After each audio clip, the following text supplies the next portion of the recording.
12:02 in the Big E. Good afternoon, everyone. Hope you're enjoying a lovely Friday. A little bit gray out there, but we are into November, and this is when it starts to get chilly. It's hockey weather. Chile. Football playoff weather. Yes, Chile. Si, senor. Chile. This is the Oil Stream, presented by Boston Pizza. Tom Gazzola and Hernan Salas inside the EST Global HQ Studios. Hope you're doing well. Like I mentioned, the Oilers coming off a big win last night over the Nashville Predators. We will break it all down and look ahead to Sunday's matchup against the Calgary Flames. That's how they say it at the Saddle Dome. I feel like we just did this, though. We did just do this last night, and now we're gonna break it down even more, we're gonna talk about the non-practice that is not happening as the Oilers make their way home or have made their way home, and they'll do a quick trip over to Calgary. They'll leave tomorrow, so they get to sleep in their own beds last night. They get the day today to rest, and then they'll do the business trip. They'll probably leave in the afternoon after practice here at the DCA. You've got a lot going on over at Rogers Place right now. You've got MMA tomorrow. You've got the UFC fight night. And tonight, I believe, is the Arkells show. Oh, really? Mm-hmm. That's a quick turnaround. It's a quick turnaround. The crew at Rogers Place does a very, very good job, very efficient, very experienced when it comes to prepping for you. So you got a rock show tonight. You got fight tomorrow, or numerous fights on the card tomorrow, including Rose Namajunas.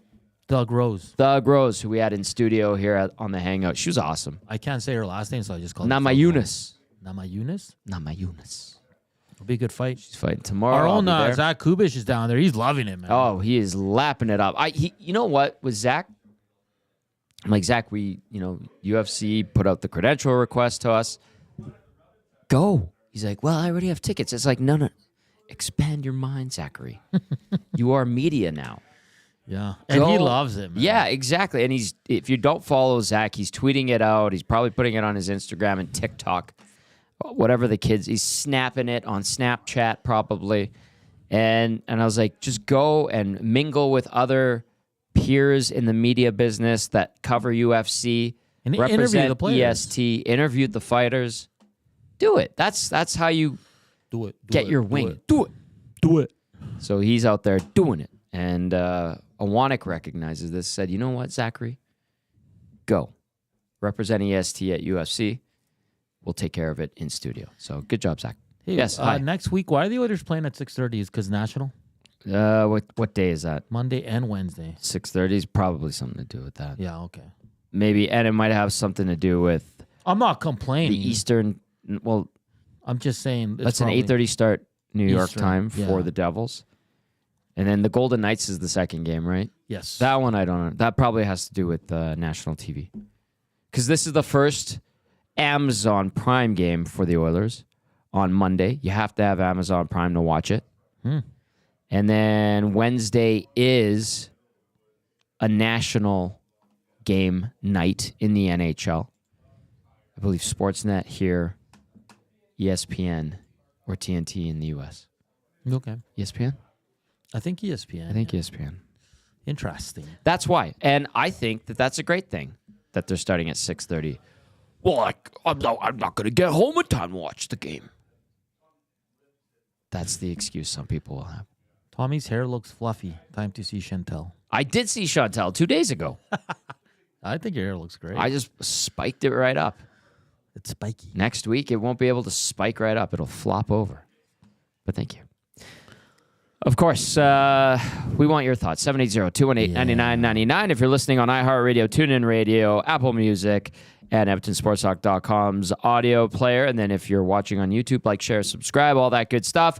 Thoughts on last night's 5-1 victory over the Nashville Predators. A commanding win, Hernan Salas, last night. Your initial thoughts after having a night to decompress and go over the big win that they took home with them. Yeah, it was good. It was good, and I think that's what fans get frustrated with because they were so bad on Monday and so good yesterday. It's I know. Which team will show up on Sunday? But that top line dominated. Draisaitl, Podkolzin, Arvidsson, a couple scraps. Podkolzin with a huge shot to the head of the forehead of Jeremy Lawson. Yeah. Just great to see. Well, it's not great to see, but you know what I mean. Like, the Oilers are now 5-0 with fights. Calvin Pickard, solid once again. No, because I'm seeing it on Twitter and I'm seeing it. He should be the number one. No, guys. Like, Stop it. Stop it. He's a backup goalie. He's doing really well, but he's not your number one goalie. So just let's pump the brakes on that.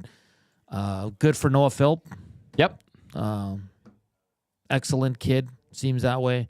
His family was in attendance. Good on the face-off dot. Got his first point. Same with Drake Gazzola.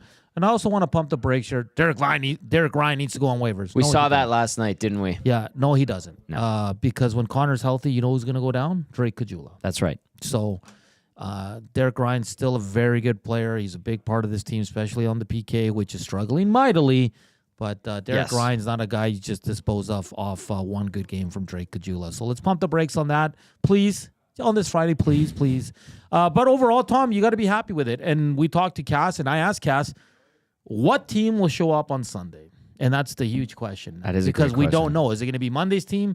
Is it going to be Thursday's team? Or is it going to be a team in between where they play maybe 20 good minutes or 20 bad minutes? Who the hell knows? But you got to be impressed. Leon Draisaitl led the charge like he should when the big man's out. And it was an impressive win. On the flip side, too, I'm not taking anything away from the Oilers. Nashville does not look good. Well, that's fair. They fall to, 3-6-1, I believe, now on the season after that loss. Yes, I you're have right. the standings right here. They had won 3 of their last 4 and picked up points in 4 straight going into that game. Mm-hmm. So they had started to get some positivity going. They do remain second last in the wild card standings in the Western Conference at 3-6-1. So they were showing some signs of life, but last night they had nothing. Now, chime in on this too. Was it Edmonton that dominant, or was it Nashville reverting back to the Preds that started the year 0-5? Is it a little bit of both? What say you? 780-218-9999, and of course, get into the nasty chat. I want to give the Oilers the benefit of the doubt and say they just went and they took the game from them. But they were good. They were good, but they weren't perfect. No. They had some. We were talking about their passes last night. Yeah, there's some. We were laughing. The first Draisaitl goal, if you go back and watch it, clean face-off win, textbook, neutral zone draw. Back to Ekholm. You can see the puck wobbling a little bit. He settles it down. Then he fires a grenade at Bouchard, belt high. Bouchard lets it hit the wall, passes it up, I think, to Podkolzin up the wall. A bit of a scramble at the Preds blue line. And it's Michael McCarron that ends up with the puck on his stick temporarily. And then Draisaitl takes it away as McCarron falls down, goes in on a partial breakaway, tucks it home, blocker side on UC Saros. And you're going, that's good for the Oilers, but that was a terrible pass by Ekholm.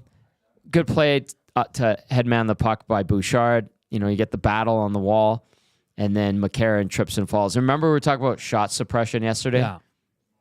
McCarron. People were like, well, shot suppression this, Emberson shot suppression that. You're like, yeah, okay. And and I was like, I made the point before the game. I was like, I'm pretty sure the person who is the biggest detriment to Michael McCarron's shot suppression analytics is Michael McCarron. Yes. And then he goes and he does that. Yes. It was pretty funny. It was funny. Anyway, it's just one example. Got lucky. Blind. Tom, can you tell me the story on how the Oilers found Noah Philp? Yes, Hernan. I'm glad you asked because no one really knows this story. Keith Gretzky wound up at a practice Oh, boy. at Claire Drake Arena and happened to notice Noah Philp and all the intangibles he brings.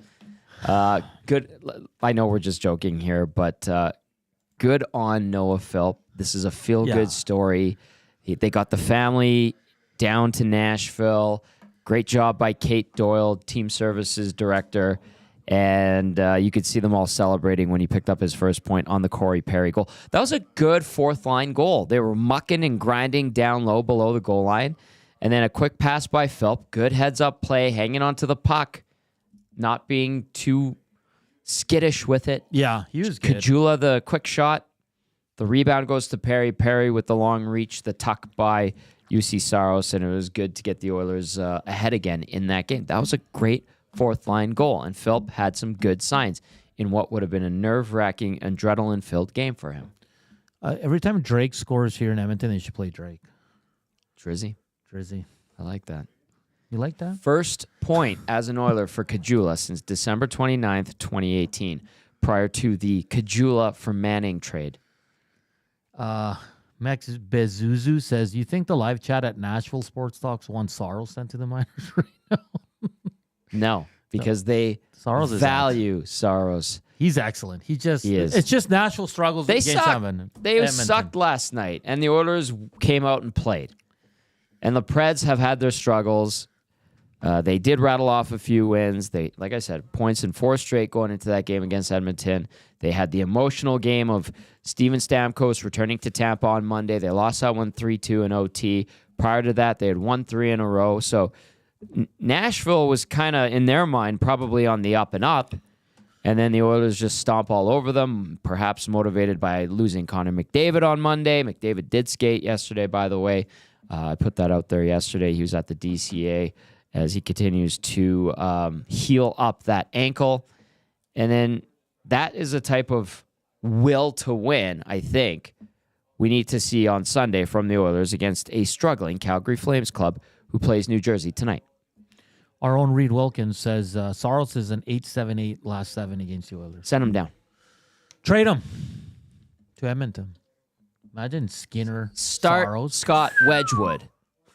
He is their number 1. I'm just kidding. I'm being facetious. I'm just having fun on a Friday. Sunday Skinner, yeah, that's the move because it's back-to-backs. I think it would be Skinner. We're going to see them, and we were talking about this on the postgame show last night. Great postgame show, by the way. Check it out if you haven't. It was Pickard, both games against New Jersey last year, and he won both of them.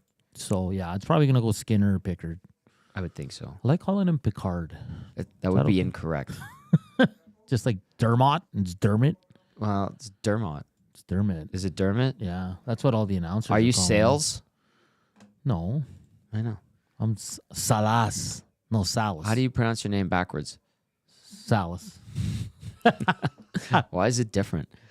Anyway, I think you go Stu Sunday and then Calvin Pickard Monday. If they flip that, whatever.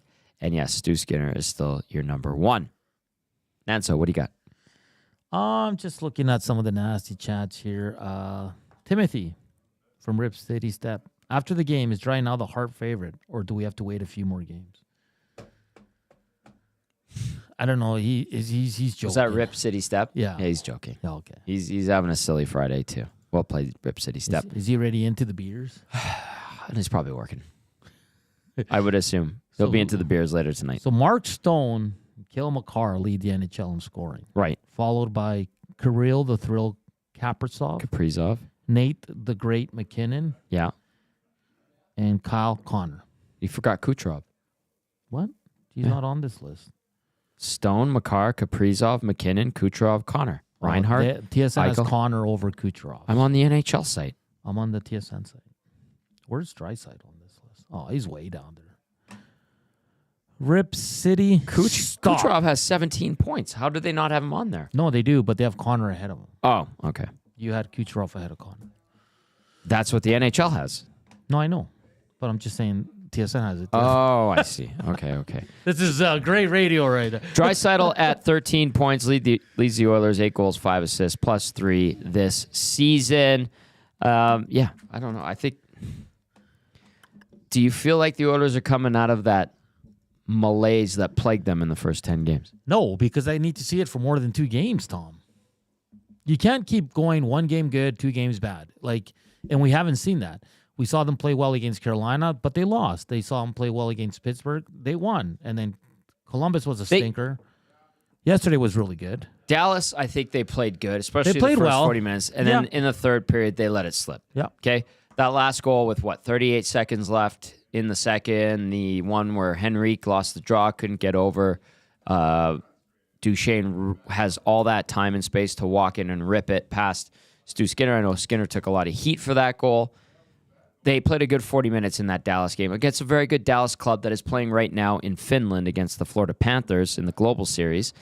And then the game slipped away in that third period in Dallas. Then they come back and play the Carolina Hurricanes, lose 3-2 in overtime on a terrible read by both Connor McDavid and Evan Bouchard that creates a 2-on-1 with less than 10 seconds to go in your own zone and leaves your goalie high and dry when your goalie was the best player on the ice and their goalie, Freddie Anderson, was their best player on the ice. That was a great matchup, and a lot of people were blaming Skinner for that one. Wrongly, I will say.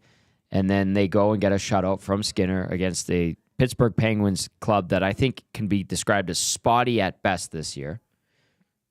And I think we're veering towards more a weak team this year in Pittsburgh. And then they go and they absolutely piss one away in Columbus because I think their minds were collectively in Nashville already. Nobody played good on Monday night in Columbus. And then they reel it all in, play a little bit motivated, captain's out, put it together. But you're right, very inconsistent, back and forth. They had a good week last week. Yeah. Did not build off of it. Yeah, I can't say they've kind of put that behind them because it's only one game. The Detroit win was all right, too, by the way. I forgot about the Detroit. Yeah, outside of the first 20, really good. Yeah. Hampton Steve says, if the Oilers play the Predators in the playoffs, can you imagine what playoff Draisaitl would do to them? He would dominate. Dominate. I think McDavid's numbers against the Preds is equally as good. Rip City Step. Kid has the day off from school, so I took the day off from work. Just drinking coffee, but that might change soon. Attaboy, Step. Well done, sir. 780-218-9999. Hit us up. Your thoughts going into the weekend. The Oilers have back-to-back Sunday and Monday. They get the Calgary Flames on Sunday night at the Saddledome to conclude this 4-game road trip. And then on Monday, they are back up at home against the New Jersey Devils. Then the Vegas Golden Knights come to town. Is that a true test? Battle of the top spot in the Pacific. We're watching Vancouver got absolutely dummied by the New Jersey Devils. But Calgary gets them tonight. Vancouver always shows up to play the Oilers. That's the team they want to beat. That's the number one public enemy, number one for the Vancouver Canucks, the Edmonton Oilers. So it's like the Kings the last couple of years. Yeah. This one from K Gill 39. Do you guys think Noah Philp stays with Edmonton for the entire year now? If he does, what will happen with Ryan? And this is where I think we're jumping to conclusions. I get the excitement, but it's one game. Yes. Noah Philp looked really good, and we're very happy for him because he has such a cool story. You saw we played his interview. Great kid. Very nice. Awesome. Nice. Love it. But why, after one game, are we getting rid of Derek Ryan? Not everybody is. No, Some not everybody. people are. But, Derek Ryan is a valuable player. He's a bottom six guy. Yeah. I don't expect him to score 10 goals. I don't. I'm being honest. I expect him to be good on the PK, be responsible on that fourth line. He's a little guy, but he gets around well. Yes, I know he's older, but let's pump the brakes on getting rid of guys after one game. It's a bit silly. It drives me crazy. Let's see how Noah Philp does Sunday against the Flames. And then Monday against the Devils. And then you get a stiff test in the Pacific leading Vegas Golden Knights on Wednesday. Yes. And don't get me wrong. Is Derek Ryan a regular in this lineup going forward? Probably not. We knew this. Yeah, but Noah Philp, can he play more games? I don't know if he's going to be here the whole year. I don't know. You can't base it off of one game. No, but if Connor comes back, you're sending Gazzola down. That's obvious. Yes. They're not sending Derek Ryan down ahead of Drake Gazzola. Unless Drake Gazzola is going off for, Unlikely. Unlikely. What if the Oilers run into other injuries? A lot of things could change. That's why I'm not so ready to give up on veteran players for the Oilers that have been good soldiers just because there's one good game for a guy playing his first game. Again, if Noah Philp stays, great. I love it. But you need guys like Derek Ryan as well. And for me, it's one of those things. Because, Tommy, if Connor comes back, do they have to send down 2 or 1? Just 1, because they were rolling with 12 forwards before the McDavid injury. McDavid going down gives them 11. They haven't put him on IR. They have 13 forwards on the roster right now. K. Gill says, I'm not saying get rid of him, but rotate with Gazzola. And I think right now with McDavid being out, yes, K. Gill. Sure. That's probably what's going to happen. Yeah. I think Noah Philp stays ahead of both of them right now because of his face-off. 71% last night. Yeah, he's really good on the face. So I think he saves. But I do think Ryan and Gazzola will rotate. And then when McDavid's back, I think Gazzola goes down.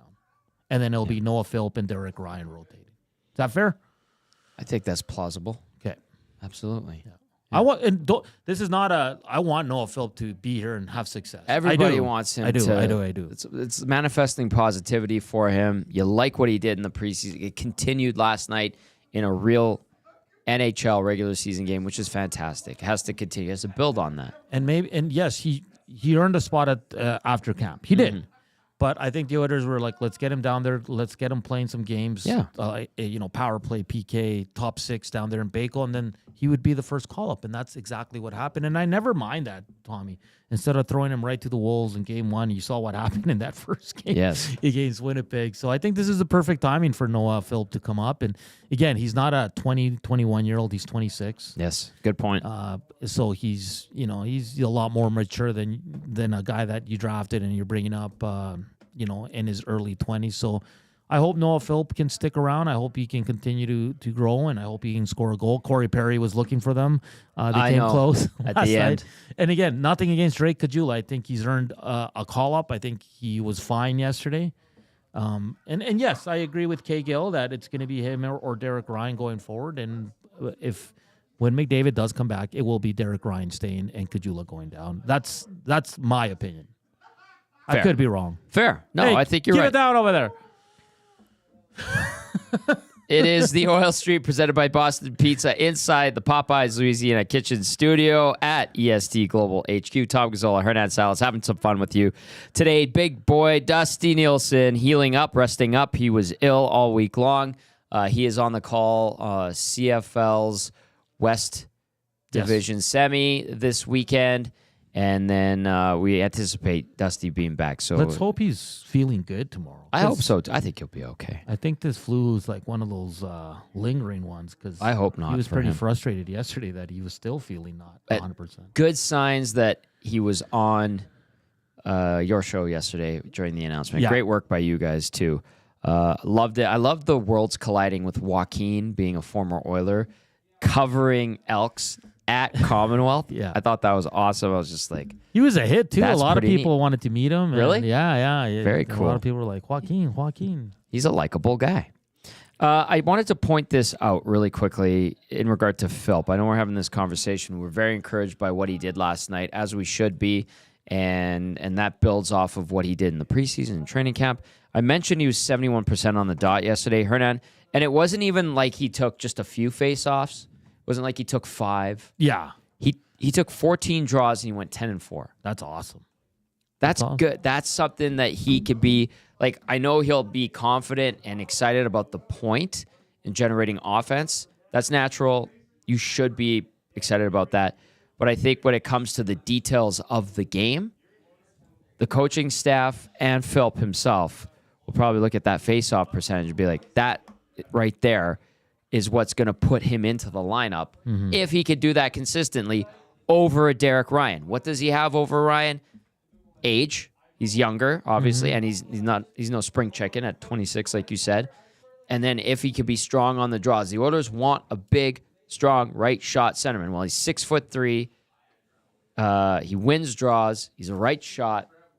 That's the guy. If he can sustain this, that would be the eventual predecessor to, not predecessor, who would take over for a Derek Ryan. The Godfather on the inbox, 7802189999 says, it's not one game with Derek Ryan. He's pointless in 10. His value is on the PK to this team, and the PK has been brutal. He's 39 and looks like he's done. I don't think he looks like he's done, and I think everybody on the PK looks terrible right now. There's not one. They're awful. They're awful. They leaked another one last night. They went one for 2, I think it was. Yeah, but Kulak had about 1,000 options to throw the puck, and he threw it. He hit Connor Brown. He literally hit Connor Brown, who's tied up with Philip Forsberg in front of Calvin Pickard. The usually sure-handed Brett Kulak, who had 85 feet in front of him with the puck to clear it. It was like Matthias Janmark that game against, what was it, Carolina, that got the party started for the Canes? Yeah. Literally hits Connor Brown in the back. Brown spinning around going, what the hell just happened? And Philip Forsberg, one of the deadliest players in the NHL over the last 5-6 years, fires a BB past Calvin Pickard. But that's what I mean. Like, say we were looking at the PK and we say, they're terrible. Like, that's not on the 3 other guys on the PK or on the goaltender, Tom. That's on Brett Kulak. He made a bonehead play. And he usually does not make that mistake, but he did. So that one's purely on Brett Kulak. No, but I agree. Derek Ryan is he's probably not a guy to play 82 games. Yeah. I think everybody agrees with that. Everybody. But this is can he be sent to the minors if these guys play out of their mind? Of course he can. I don't see this coaching staff sending him down. He might be a guy that rotates. They're not sending him down. No. They like him in the room. That's how he got a 2-year deal. They respect him. Is he a diminishing asset? Yes. Of course. But he's kind of that guy that they like keeping around, the veteran presence, the voice of reason, whatever you want to call it. But yeah, I think we'll see him slowly phased out. I do not think we're going to see him back next year on the ice with the Oilers. And if Noah Philp can be the guy that takes over for him, phenomenal. Yeah, and it's good. It's good because everybody says the Oilers have nothing coming up. And listen, I know Drake Gazzola, everybody looks at it and be like, really? But he's a good AHL player. He's a good tweener. He's a tweener, a guy that doesn't get overwhelmed in the NHL because he's played enough games. And Noah Philp's a great story. And then you still got Matty Savoy. Yeah. Down there. A guy that's probably needs a little more seasoning. Sure. Down in the AHL. Now, he's a young player. Yes, 100%. So there is options. You still got the always reliable James Hamlin. James Hamlin's down there. Lane Peterson's down there. There's a few guys that have been around that you can call up. Now, if we're talking about like sheer prospect pool, sheer talent, Savoy's down there. Philp's up here. Maybe you look at Max Warner on defense. Bo Akey, who was on with you guys, right? Or was that Reed's show? Bo Akey was with Reed the other day. No, he was with us. Oh, he was with you guys. Yeah, he was great. Good. And then him and Sam O'Reilly, who was on last week, I believe, or earlier this week. Those are, and you're like, well, that's less than 5. Yeah, and that's a problem. And that's where the Oilers are going to have to get good at developing and drafting. But that's also a team that's competing for a Stanley Cup. Look at Tampa Bay all those years they went to the final. Right. They didn't have the best crop coming up, but they always found a way to get picks or young players. Yeah. So, like, you can't have both. You can't have a great young system and be competing for the Stanley Cup. You can. That's the dream. That's what Dallas is kind of put together, but they're the exception, and that's the model. Brett B, it's the Golden Bear handing of the torch from Ryan to Philp. Did you know Noah Philp was a Golden Bear? I had no idea. Are you guys serious? He is? Oh, boy. Nobody said that. We're going to have fun with this, aren't we? Yeah, we are. I had no clue. Spanky Dufresne says Lavoie. Oh, wait. Oh. Attaboy Doof. Good one. Too soon. Just kidding. Too soon. What if we see Lavoie in that game on Wednesday? Good. What if he gets the call-up? You'll play 6 minutes, do nothing. And people be like, should have had him. I'm just saying. That's just and there's nothing against Raphael Lavoie. No. The kid's a great AHL player, unknown at the NHL level. Yes. We'll see. I said it on the EST afternoons when he got claimed. If he comes out and becomes a regular NHL player, bona fide, which is a guy that's regular, scoring at least 40 points, I will do something silly on the show. Okay. That's how confident I am. And it's nothing against him. No. Get a really good training camp. And then he got hurt. That's right. Got nicked up towards the end. And then was in waiver hell for like a week. I'm going to ask you this. Please. This is a good question from Katie. I think Nugent and Reek have been the most disappointing Oilers this year.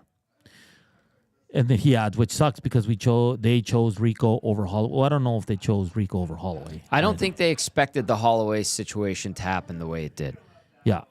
So they didn't really choose Holloway or Rico. Outside of that goal Rico scored in maybe the first 3 games where that third line was the best line, or maybe the first 5 games, Rico and Nuge have been kind of quiet. Very quiet. I thought Henrique was coming along early, like in the first 5 games. I thought, it's like, oh, okay, he's getting a couple chances. He still gets a few shots here and there, but it's almost like he's settled into just like steady mode. You know what I mean? And that's okay, but he had 50-plus points last year. Yeah. He's got offensive skill. I know he's, in a bit of a different role than he was in Anaheim, and I'd like to see more offense with. I think he's capable of providing more offense. Same with Connor Brown. Connor Brown has 1 point, which is a goal. Same with Henrique. Like, that's not good enough. Right. You're 10 games in, and Connor Brown is kind of trending towards what he did last year. That's why I'm saying that, and like they have to be better.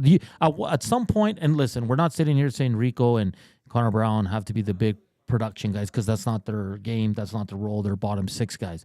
But you have to chip in, though. Chip in. Because we were hard on Fogle and McLeod last year for the same thing. Yes. So these guys don't get a pass either. Fogle had a career year last year, 2020. Yeah, and Mark, I mean, he's been up and down this year.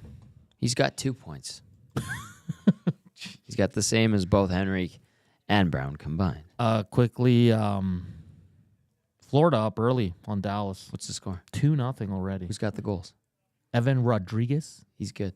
Alexander Barkov. He's also very good, as we saw. Yeah. That's a good team, man. That is a good team. Well, we know. Why can't the Oilers... I'm just kidding. Why can't the Oilers be like the Florida Panthers? That's the question today. 780. Kidding. 780-218-9999. We're having fun here on the Oil Stream Friday edition of the show. Tom Gazzola, Hernan, Salas with you inside the Popeyes Louisiana Kitchen studio. They have their boneless wings, which is a continuation of the bone-in wings platform, which allows customers the choice between ghost pepper bone-in wings or their all-white meat boneless wings with a milder flavor. And with the success of their current wings platform, they're continuing to lean on their existing sauce offerings, including Signature Hot, Honey Garlic, Honey Barbecue, and Garlic Parm, as well as Classic. You like the hot. Signature Hot there is very good. Now I'm craving wings. They're very good. They're robust, lots of breading on them, and then delicious, scrumptious white chicken meat. Someone keeps texting us, time change this weekend. Don't forget. Yes, we know. Fall back. Yes. We gain an hour of sleep. Yes. If it was fall back last night, would you have gone for a post-game beer with me? Buddy, I was so tired yesterday. I can tell you were so tired. You know what? Just being at the stadium, it's just different, right? When you're on location. I saw a lot of my old coworkers, my you good were Mr. buddies. Popular. Ran into some of the players. I saw G. Roy. I saw my boys in the equipment room and Cheese and Lisa from the training staff. Cheese. So, and then rushed over here, got dinner. Then we did pregame. I was so tired. You fell asleep during the intermission. I did. Not during the game. And Tommy woke me up when he returned from grabbing Donair. Yeah. We won't say where I got it. It was not very good. Yeah, Tommy was not impressed. Not happy with that one. I had a Berg, which is pretty damn good. I should have gotten. Yeah, and then Tommy's like, "You want to go for a quick beer after?" And I was like, "Yeah, sure." And then like halfway through the game, I'm like, "Tommy, rain check. I'm so tired." You're a tease. We used to do it all the time. I'm getting old. Old shop. I'm getting old. Unbelievable. Let's go to this text, 780-218-9999 here on the Oil Stream. Come on, Tommy. Tell Derek Ryan to get a condo in Bakersfield so his family can visit while he finishes his contract out. That is so harsh. Plus, I know a guy named Brad Malone who was our game analyst when he filled in for Cass, who might have a home that's available to a Condors player to rent out. Oh, look at that. You know who's taking a lot of heat on the inbox? Who? I mean, on the Nasty Chat. Dusty. For what? They're saying he's the poster boy for being what is it? For man being, what is it? Man sick? Is it? Man sick. No, hold on. Let me see if I can find this. Anyway, yeah. A lot of people are chirping him because he's taking the whole week to get better. Man-child. Okay. Get well soon. We want you to get well. That's the last time I sing that for him. That was terrible by me, but that's okay. Okay. Norman the Combine, who is traveling up to GP, I believe, today, says just had a Cajun bean burger at Popeyes. Legit. Rob from the Grove says, Tommy on Friday. Great stuff. Thank you, Rob. All right, let's go to Waddy in Cloverdale. Says, most people gain an hour of sleep. Tommy gains an hour. I'm not reading the rest of that. Man cold. That's what I was trying to say. Cold. Jeez. He posted a picture with the kids yesterday. Good. He looked healthy after the trick-or-treating. Did you get any candy? No.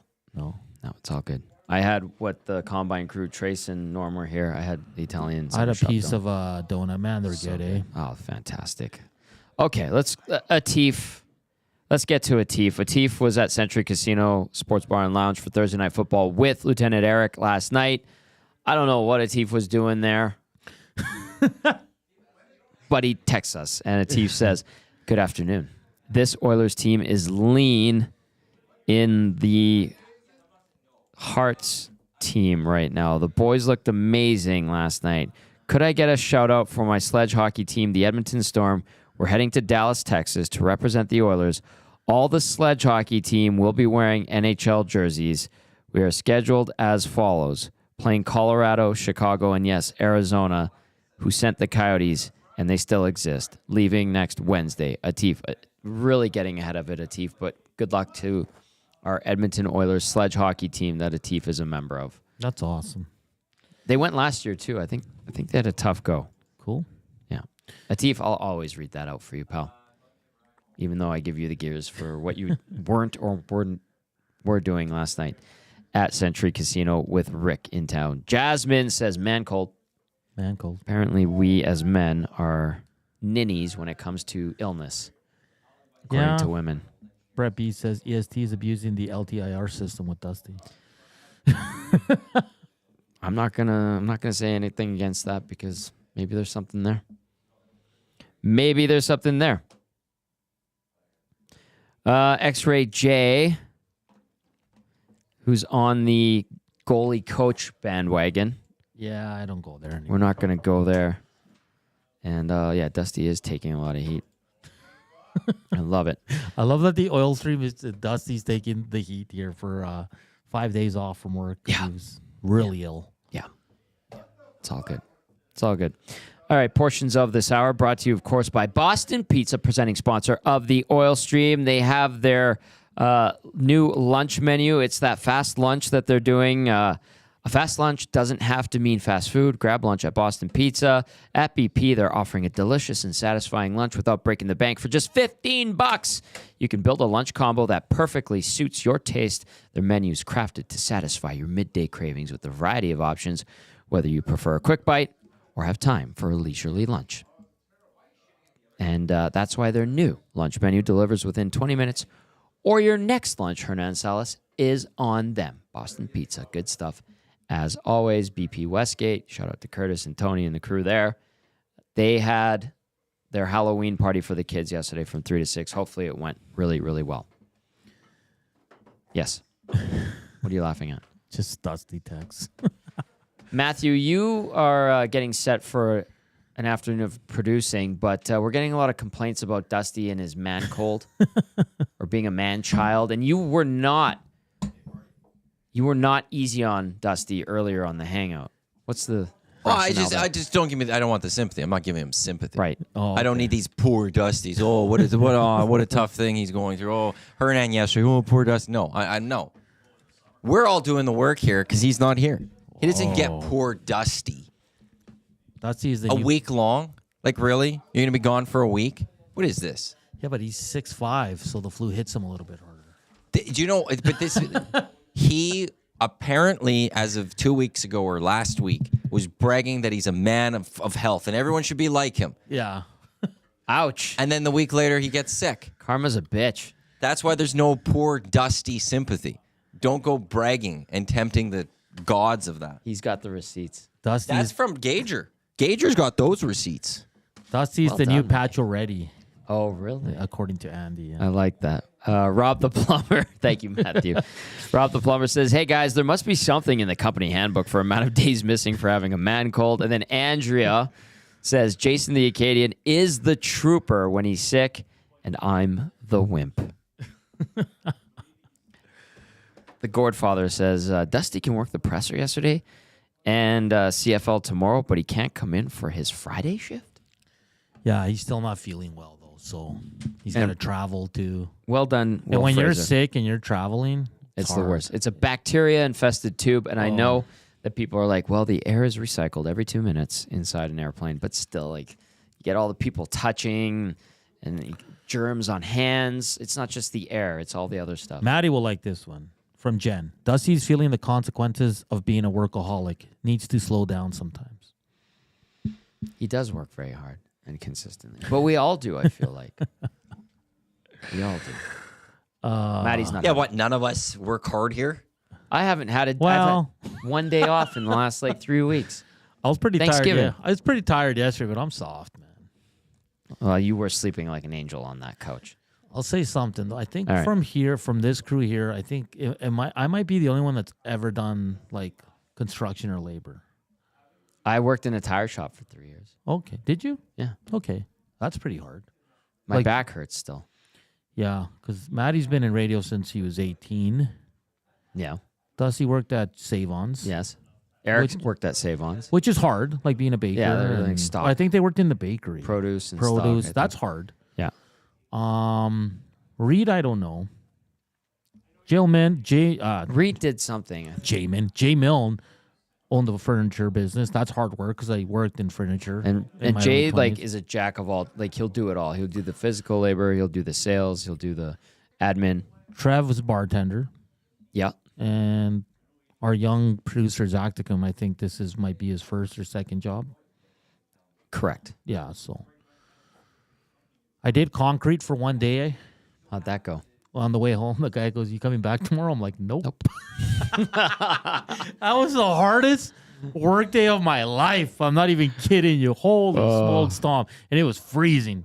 Yeah. I was like, "What am I doing?" Those guys I need to and get. girls bust their ass. And when the weather does get cold, like legit cold around here, not like this. This is mild still. And they're out there. I'm just like, I feel for them. And I know they have the thermal gear Yeah. and they go in to warm up. But still, it is hard, especially People that with- do concrete, Tommy, Yeah. they have all the respect for me in the world. Yeah, 'Cause that is absolutely. some serious work. That is. Mike outside of Edmonton texting in says, dude, I work with, was sick for a week, then came back to work, got doctor's note. Next minute, he's off for another week. Hashtag man cold. I like how this is becoming a thing. Hampton Steve texting in says, Dusty staying home because he's sick is a good thing to prevent the spread, but he couldn't do any of his shows from his home setup. Very sus, as the kids say. And then Hampton Steve adds this, Oilers related, because this is an Oilers related show. Philp won't be here the rest of the season just because of the simple fact he does not require waivers. Oilers have shown they are prioritizing cap space. So once healthy, I can see them sending Philp back down, whether he deserves it or not. Fair point, Hampton Steve, and we could absolutely see that. Just your average Canadian says, there's working hard, then there's radio working hard. And I don't disagree with that.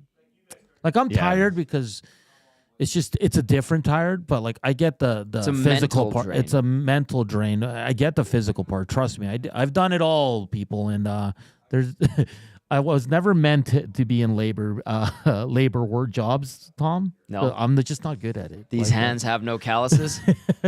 That's it. I'm just terrible, man. You're lucky I know where to put gas in a car. So, yeah, no. It was before I got into the media world, it was a rough go for Hernan, man. You're doing all right. All right, we have about 10 minutes left. Text us your thoughts going into the weekend for the Edmonton Oilers. They are off today, and we'll get set for the Calgary Flames on Sunday to wrap up the 4-game road trip. That's a 6 o'clock start. Our time, we're on the air with the GCL Diesel Oil Stream pregame show at 5 p.m., and then Monday, they're back at it at home against the New Jersey Devils. It's a quick 2-game homestand. They get the Golden Knights at 6:30 p.m. on Wednesday, and then it's off to Vancouver for 1 game next Saturday. So a big week. You got 3 divisional opponents next week. I honestly look at this entire week, and I know New Jersey's been very good, especially with Jacob Markstrom in goal for them. I see 3 winnable games. I think you need to beat Calgary. You need to reestablish dominance over the Flames after what Calgary was able to come in here and do.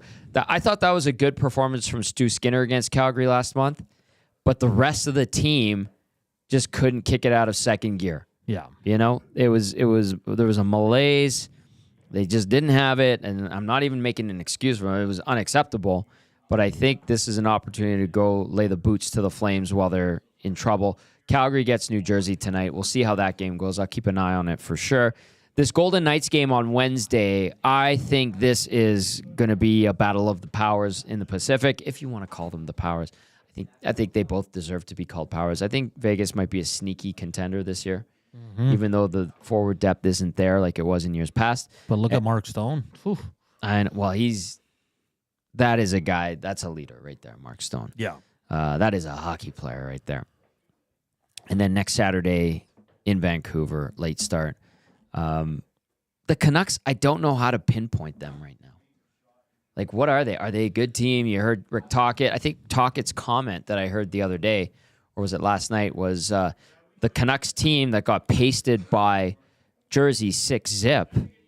He said, that looks like the team that I took over when I came in here a year and a half ago.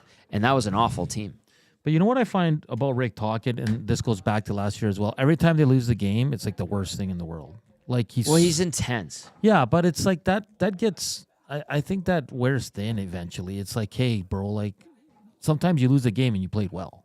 That happens. Yeah, but for him, it's always like they could lose 2-1 and Vancouver played really well and it was just a bad bounce or whatever, and he'll like, I don't know. That to me gets old. Like there's a time and place to be that angry and that intense. When you do it after every loss, and don't get me wrong, they just coming off a 6-0 loss. He should have been pissed. They got their asses kicked. I feel like he does it after every time they lose a game, and I just think that would get old real quick. Old school mentality. Yes, 100%. Now, and I feel like Rick Tocchet wouldn't be a head coach if he hasn't adapted, because I feel like he probably has adapted.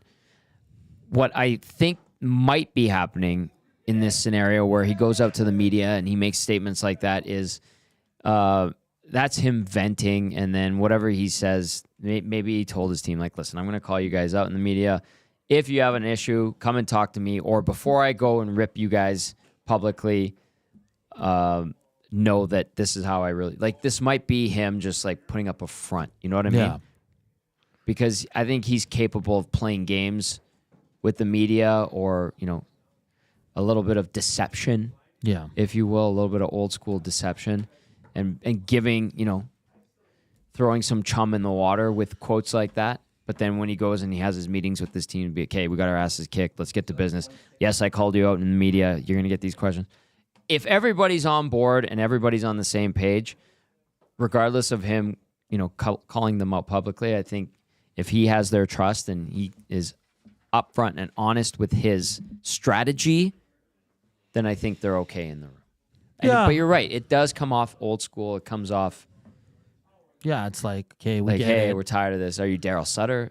You know what I mean? Bruce Boudreau. Like, there was those clips when he was in Washington when a couple players were like, I'm so sick of this, because he would tear him a new one every time they lost the game, right? And it's, like I said... Or maybe he is doing that. Yeah, maybe he is. I don't know. I still think Vancouver's a hell of a team, and they're always up to playing the Oilers. They've owned them in the regular season. Yes. The Oilers got by them in the playoffs, which was one of the most stressful series, I'd say, of the four. I mean, outside of Stanley Cup, series to cover. Yeah. That was a lot of fun. It had twists and turns, roller coaster ride of emotions. I thoroughly enjoyed it. Yeah. Norm says we're all soft. Well, Norm is a man. The man's man. Yeah. All right, we got a couple minutes left. What's coming up today on EST Afternoons? Yeah, we'll do our highlight, low light segment, Red Light District with Joaquin Gage, because we couldn't do it yesterday because we were live down there at Commonwealth Stadium for Chris Morris announcement.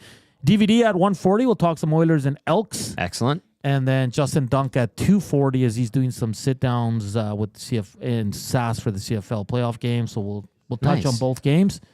And just have some fun to close out the week. Hopefully hit 100 thumbs up for the fifth day in a row, Gager. Let's go. Joaquin Gage standing by. Who are we doing it pardon for, me, though? sir. We have 3 minutes left. Can you back off, get your own sandwich? Thank you. Poor Gager. Look at him. He's like, I want to talk about the CFL. Norman a combine is a welder? I think Norman a combine is everything. He's like a jack of... He's just an old school, like, farmer, can do it all. Blacksmith, probably. Farrier. You got a horse that needs new shoes, go call Norm. I don't know. A little bit of everything. Yeah. C Run via the Nasty Chat says, Tocchet is no Maurice after all the bad losses. I have a new appreciation for Paul Maurice after watching him on the series that Amazon did. I always kind of, I like him and I respect him, and you have to be a damn good coach to get a head coaching job in the NHL, albeit with the Hartford Whalers at 29. Yeah. And stick around in the league and, for the most part, have your players really like you, eventually winning the Stanley Cup, unfortunately for Oilers fans, against Edmonton. But seeing those clips, I get him, I think, more now. And I'm like, I like this coach. He goes and takes a glove blocker and stick from a goalie in the locker room in a $1,000 suit and goes down on his knees. Give it this. Don't let him fire it over you. Give it to him. Soft, like this. I love that. I get it. The Florida Panthers have a very good thing going, as much as it pains people to hear that. But, I get it. And, yes, no, Paul Maurice is certainly probably a very different coach than Rick Tocchet. Tocchet being the former player, a very good player for a long time, compared to Maurice, who's been a very good coach and has had to adapt probably his style over the years as well. I still remember him with the Hartford Whalers, man. Yeah. That's awesome. Yeah. Best uniforms in hockey till this day. Do we really like Hartford, or is it just the nostalgia about them? No, they're great. Yeah? Yeah. Because You're Carolina, a big Kevin Dineen guy? Andrew Castles. Andrew Castles. Jeff Sanderson. Nick Kiprios was there. Chris Pronger. Paul Mike Coffey, Liu. Peter Sidorkiewicz. Peter Sidorkiewicz Sean was my Burke. favorite goalie of all time. Really? He was an all-star one year. Like, he had all the white pads, and he had the old school goalie helmet, and they always played Boston in the first round and lost, and it would make me so upset. Like, Yeah. I always loved the Oilers, but Hartford was like my second team because they could never beat Boston or Montreal. Right. But yeah, they were, man, Pat Verbeek, Glenn Wesley. A lot of beauties on that team, man. Pat Verbeek. Good one. The GM now of The Ducks. the Ducks. That's right. Jeff Sanderson's probably the is he the most? No, it'd be Pat Verbeek, Mike Lute, Brendan Shanahan. Dave Tippett. Dave Tippett. Ron Francis. Damn, that's a good team. Is it, though? Is it really? Or you just like the whale tail? It was yeah, that was like my second favorite team. Well, Go back to Hartford, please. don't. Apparently, it's an awful place with a terrible arena that was inside a mall. Really? that? Yeah. No, I didn't know that. I remember asking Rod Phillips, I'm like, what was Hartford like? He's like, crappy. And he didn't use the word crappy. He used a more vulgar word. And he goes, there was a mall. There was nothing to do there. It sucked. It was a weird arena. And I was like, all right, I'm glad I asked. Thank you, Rod. Very open and honest about it. Wheels says Mark Stone is not a leader. What? The question is, when is Mark Stone going to be put on LTIR? Oh, my goodness. Oh, my God. Wheels, enough of that. That's going to do it for the Oil Stream. Zarly Zalapsky. Zarly Zalapsky. Steve Chason. Rob Brown. Rob Brown. That's right. Thanks to Tube Socks for Well those. done. Well done. The Oil Stream brought to you by Boston Pizza. They have the $15 lunch menu, and you get that within 20 minutes, or the next one is on BP. Of course, shout out to Popeye's Louisiana Kitchen. We're inside their studios here on the Oil Stream. That's going to do it for Hernan. I'm Tom saying thanks for watching. Thanks for listening. Like, share, subscribe on YouTube. If you're listening on iHeart, TuneIn, Apple Music, and the EdmontonSportsTalk.com stream, keep it here. You're going to hear a little bit of Whale and the Wolf. And then coming up next, it is Joaquin Gage and Hernan Salas on EST Afternoons. That's me saying ciao for now. See you tomorrow on Hello Hockey.